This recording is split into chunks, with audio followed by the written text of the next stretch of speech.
Everyone, this is Umar Hassan and I am going to solve D1 exercise 3A question number 5 onwards. And the question is, Kate says that 5192.3 is equal to 519 when rounded off to nearest 10. She drops the 2 because it is less than 5. So do you agree with her? Explain your answer. The answer is no, I do not agree with her, and the reason is that I'm going to talk about two things over here. First of all, rounding off to nearest 10. The number is 5192.3, 5192.3. So if you are looking for the nearest 10 values or nearest multiples of 10, then it is 5190 and 5200. These are two multiples of 10 in which between which your number lies. Now 5192.3 is nearer to 5190. The middle value of 5190 and 5200 is 5195. 5192.3 is before the middle value, hence you will round off this one to 5190. So rounding off to the nearest 10 will give you 5190, not 519. So this is wrong. Secondly, the thing is that he drops the 2. So you cannot drop this one. By dropping this 2, you are going to change the value of this number. You are changing it from 1000 to 101. This is 5192.3, and by dropping this 2, you are changing it to 519. So how you can do this? This is not possible. This answer for this question. The next question is, Singapore's population was 5077,000 in 2010. This value has been rounded off to the nearest thousand. What are the largest and smallest possible values of Singapore's population in 2010? So this is Singapore population 5077,000.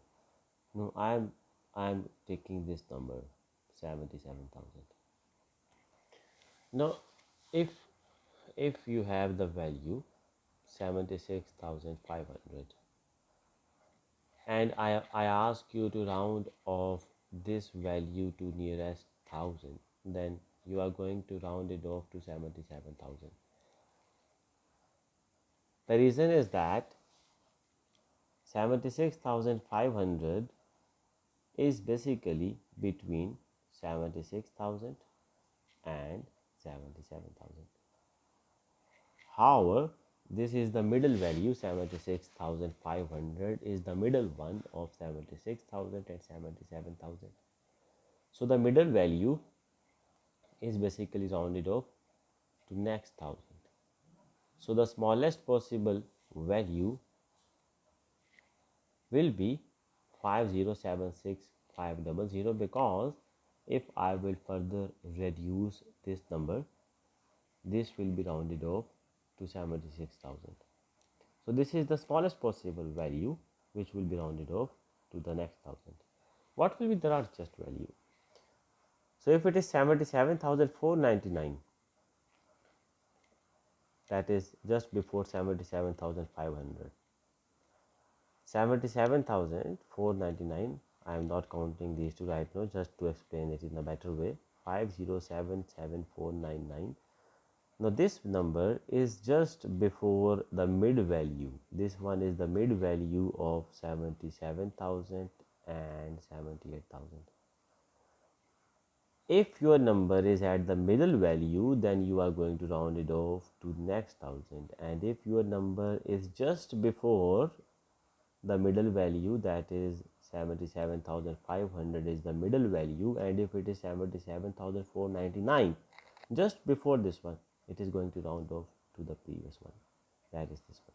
So this is the largest possible value which will be rounded off to this number.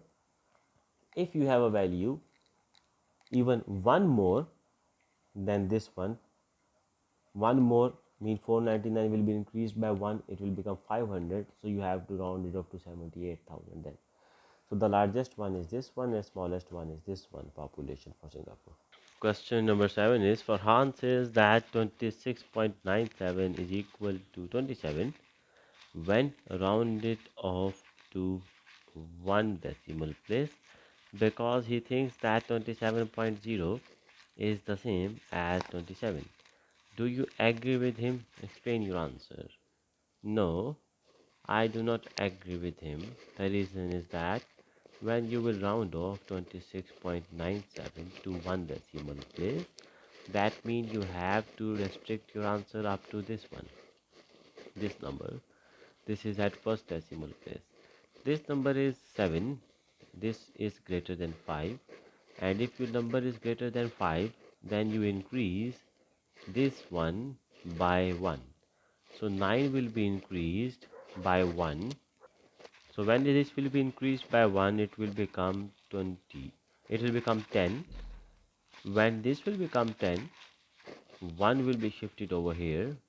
6 will become 7.0. Again, I am repeating. 7 is greater than 5. Increase this digit by 1. 9 will become 10. 1 will be carried over here. 6 will become 7. And this will become 0. So this is your answer up to one decimal place, while 27 is not up to one decimal place. This is a whole number, while this is for one decimal place.